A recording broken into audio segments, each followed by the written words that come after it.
The progression over the year, not only to get this workout done in 1 hour and to put the whole lot in all together, but to still be achieving a 36-inch box jump in the middle of all of that after doing a row of jumps before that to pre-fatigue the legs. And like the last jump, you stood up high on the box as well, and just everything. Every single station has improved throughout the year, and to see it kind of all done in one go, it's pretty much inspirational.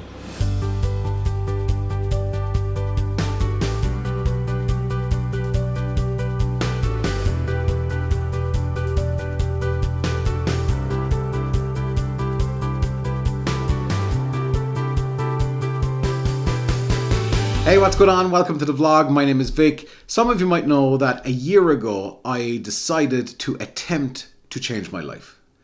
But to get the full story of all of this, we need to go back. We need to go back a little further than a year. In fact, we need to go back like nearly 2.5 years to a particular video, to a Casey Neistat video.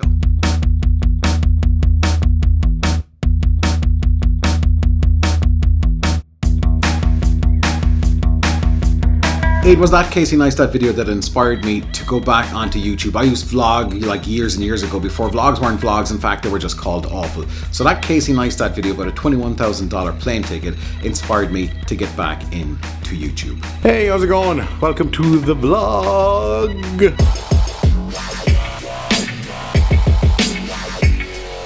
See, the more I made videos and the more I looked at myself, I was just a little bit disgusting. I was really badly out of shape. If you look at a lot of the earlier vlogs, all you really saw was my head. That's all. I would not show the rest of my body in any capacity. There was no torso shots. It was very rare to see me full body doing anything in the videos. But as much as it annoyed me, my eating and complete and utter lack of exercise just got out of control, and it got worse and worse and worse and worse, and it never stopped. My mental health was pretty much shot. I really didn't care. I'm not really sure where I was mentally. Great job with teamwork, probably one of the best work environments I've ever been in my life. I came from working in radio from, like 11 years in commercial radio, and after all of that, and walking away from radio, my whole mental health was just mush. People think, oh my God, you have a great job. You're on top of the world, when unfortunately for me, being on top of the world didn't feel like that. Sometimes it felt like being on the edge of a cliff.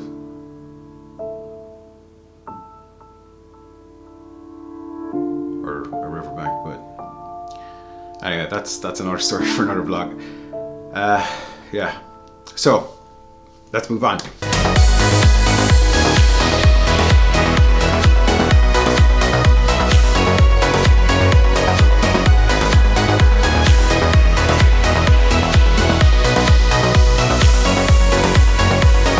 Those are some of the clothes that I kept. That's a 44-inch jeans. There's nothing I can do to keep it on now. It doesn't fit. That's a 4XL hoodie, and that's a really big 4XL hoodie. So as you can see, wearing that kind of stuff is soul destroying, and it's when I put it on now, a year later, that I kind of go, what the hell did I do? One day I got a phone call from somebody asking me to do something, and basically I messaged Liam from K2C, or SPG as they're known now, and I asked him about this guy, and between the jigs and the reels, which is a really Irish thing to say, I said, for whatever reason, and I don't know why, but there was something in my head said, you need to talk to Liam. I said, I need to do something, dude. He's like, yeah, we're happy to help. And that's all I needed to hear. So we met up the following day. We had a coffee. I cried. I told him my story. And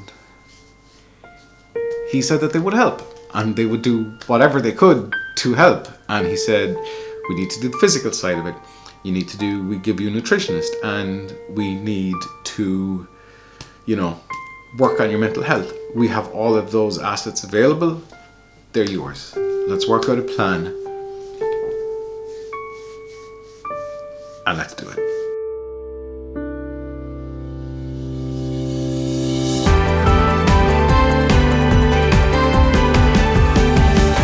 first day at the gym, the first time I went up there, coming up all bravo and gusto and ready for road, and let me tell you, I absolutely hated it.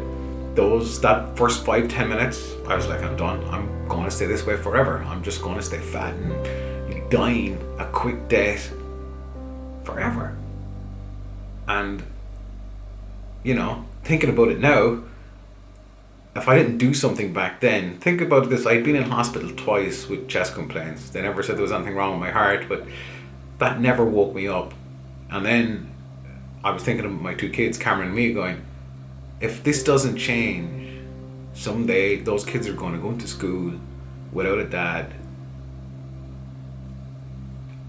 And, you know, your dad died of a heart attack. Why? Because he was too fat. I'm sorry, this video has I had one idea for this video, and it was a really cool video, and it's just turned into something I think that's maybe just a bit more me, or maybe a bit more brutally honest.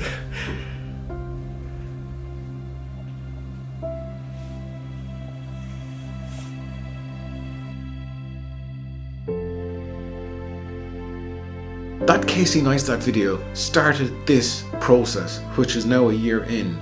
So from something nearly 2.5 years ago about a damn $21,000 plane ticket, and the fact that I spend so much time watching Casey Neistat videos, the dude loves to run, that was in the back of my head. I was like, I used to run as a kid, I used to like running. Maybe I was selfish, maybe I was stupid, maybe I was whatever. The health thing didn't really sink in. And I thought about the kids, and that's when it started hitting home. But I was like, if I want to do something on YouTube, you gotta change how you look. And it took a long time for that to sink in. Don't get me wrong, there's some amazing YouTubers out there with tens of millions of subscribers, and you know, they're huge, as in they're physically very, very big. They're unhealthy, what some people would class as unhealthy. That's not for me to judge. But this was me. This was me going, I don't like this.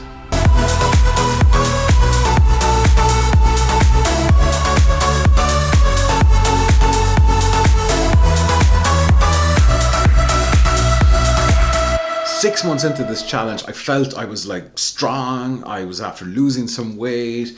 The goals we had set were still there. They were still very achievable. I decided, let's climb a bloody mountain. So I climbed Glen Inchiquin waterfall with my son Cameron. It's a pretty steep hike. And it took us a while. It was an amazing day. Weather, everything just worked. It was just amazing. I finally felt that this was kind of working. A lot of the self-doubt was gone.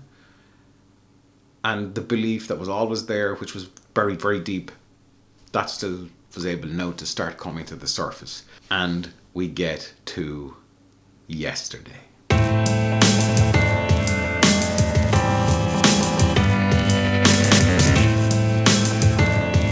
So if you have the sledgehammer, kettlebells where you're doing the long cycle. And the first one we'll do on this is the kind of lay down pull up. And then we'll change the height of the bar. You're gonna do your back squat on that one now. The bent over row that we do as part of the thing. We have our bench press. Now I've downed the weight. I know you can lift a lot more than this, but we're gonna go for 1 minute stations. The sled has the amount of weight that you've lost in 12 months. I haven't counted the sled, so that's extra. We've got the battling ropes, the jumps, so it's the same exercise as the box jump. We're gonna get to the cones. And of course, after doing 6 or 7, your last jump is going to be up onto the box. Tire flip, hurdles, we'll do the plank and the inverse plank just somewhere along here. They'll be in there as well.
Final station. It's the last one. We're gonna do it without music. Thanks, Avicii. You've got me through a lot. Are we ready? Yeah.